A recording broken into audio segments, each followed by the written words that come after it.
नमस्कार, न्यूज़ 100 में आपका स्वागत है। मैं हूं आपके साथ रुबीना खान। बुलेटिन की शुरुआत करेंगे, मगर उससे पहले एक नजर हेडलाइंस पर। जम्मू कश्मीर पर अमेरिका का बयान। अमेरिकी विदेश मंत्रालय ने जम्मू कश्मीर के विकास के लिए उठाए गए फैसलों का किया स्वागत। कहा, हम हालात पर रख रहे हैं नजर। अमेरिका के वॉशिंगटन थिंक टैंक ने घटाई इंडिया की फ्रीडम रैंकिंग। थिंक टैंक ने फिनलैंड, नॉर्वे, स्वीडन को दुनिया का सबसे स्वतंत्र देश बताया। थिंक टैंक की रिपोर्ट में राजद्रोह, मुस्लिमों पर हमले का जिक्र। 100 दिन पूरे करने वाला है किसान आंदोलन। किसान नेता राकेश टिकैत का दावा। किसान आंदोलन के समर्थन में इसी महीने पहले भाजपा सांसद का होगा इस्तीफा। वीवीआईपी काफिले के कारण लोगों को नहीं होगी असुविधा। प्रधानमंत्री आवास और उपराष्ट्रपति के घर को भूमिगत रास्तों से जोड़ा जाएगा। ट्रैफिक की आवाजाही भी रहेगी सुव्यवस्थित। और सीएम शिवराज ने श्यामला हिल्स स्थित स्मार्ट पार्क में किया पौधारोपण। कहा, दुनिया को बचाने के लिए हरियाली आवश्यक। हर व्यक्ति को लेना चाहिए पेड़ लगाने का संकल्प। अमेरिका ने जम्मू कश्मीर के विकास के लिए हो रहे फैसलों पर भारत सरकार की तारीफ की है। अमेरिकी विदेश मंत्रालय के प्रवक्ता नेड प्राइस ने डेली प्रेस कॉन्फ्रेंस में कहा कि हम लगातार जम्मू कश्मीर में हो रहे बदलाव पर नजर रखे हुए हैं। हमारी नीतियां नहीं बदली हैं। भारत के लोकतांत्रिक मूल्यों के अनुरूप केंद्र शासित प्रदेश जम्मू कश्मीर में आर्थिक और सियासी हालात को पूरी तरह से सामान्य करने के लिए उठाए गए कदमों का हम स्वागत करते हैं। प्राइस ने कहा कि भारत और अमेरिका के रिश्ते काफी अच्छे हैं। विदेश मंत्री एंटोनी ब्लिंकेन को अपने भारतीय समकक्ष के साथ द्विपक्षीय रूप से और क्वाड के जरिए बात करने के अवसर मिले हैं। हम लगातार भारत के संपर्क में हैं। क्वाड भारत, अमेरिका, ऑस्ट्रेलिया और जापान का ग्रुप है, जिसका मकसद हिंद प्रशांत को मुक्त क्षेत्र सुनिश्चित करना है।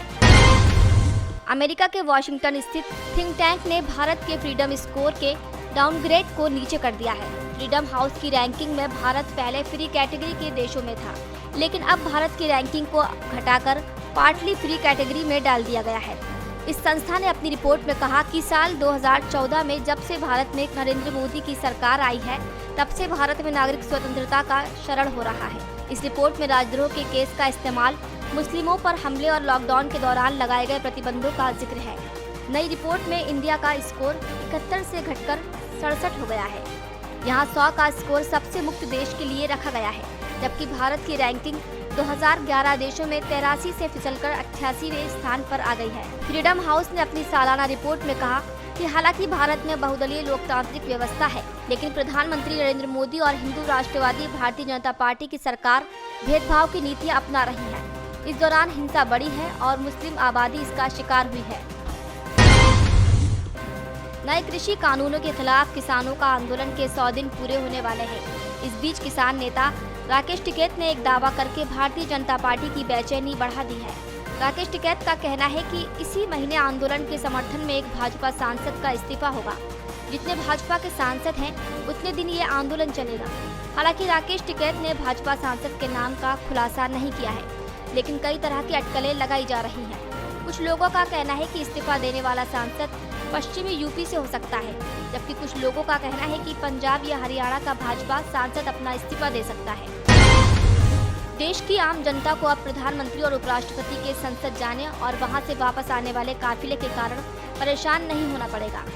बता दें कि नई बन रही संसद में ऐसी सुरंगें बनाई जा रही हैं जो अंडरग्राउंड रास्तों से ही प्रधानमंत्री आवास और उपराष्ट्रपति के घर तक जाएंगी। इससे आम लोगों को रास्ते पर वीवीआईपी गतिविधियों की वजह से परेशानी नहीं होगी और संसद के बाहर ट्रैफिक की आवाजाही भी सामान्य रूप से जारी रह सकेगी।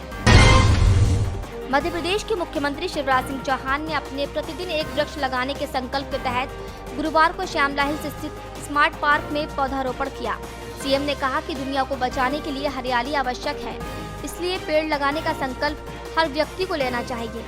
मुख्यमंत्री शिवराज सिंह चौहान ने कहा कि भारत सरकार के सर्वे में ज्ञात हुआ है कि मध्य प्रदेश के वन क्षेत्र में वृद्धि हुई है। हमें इसमें और वृद्धि करना है और अधिक से अधिक पेड़ लगाने का कार्य करना है। आज मैंने गूलर का पेड़ लगाया है। कल 5 मार्च को मेरा जन्मदिन है। मैं मीडिया के मित्रों के माध्यम से आपसे अपील करता हूं कि जन्मदिन सार्थक तब होगा जब आप उपयोगी काम करें। मेरी आपसे अपील है कि मेरे जन्मदिन पर फूलों की हार की, स्वागत द्वार की, जय जयकार की कोई ज़रूरत नहीं है।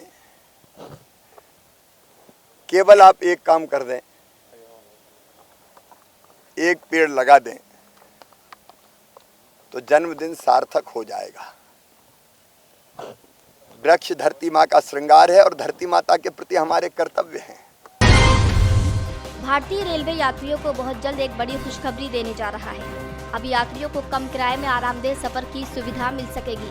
रेलवे ने नए इकोनॉमी AC 3 टियर कोच का 180 किलोमीटर प्रति घंटे की गति से ट्रायल पूरा कर लिया है। मार्च महीने के अंत तक 50 नए इकोनॉमी AC 3 टियर कोच भारतीय रेलवे को मिल जाएंगे। वहीं मार्च 2022 तक 198 कोच भी बनकर तैयार हो जाएंगे। नियमित 3 AC कोचों की तुलना में इनका किराया कम रहेगा। बुलेटिन में फिलहाल इतना ही। देश दुनिया की और खबरों के लिए बने रहिए न्यूज़ 100 के साथ। नमस्कार।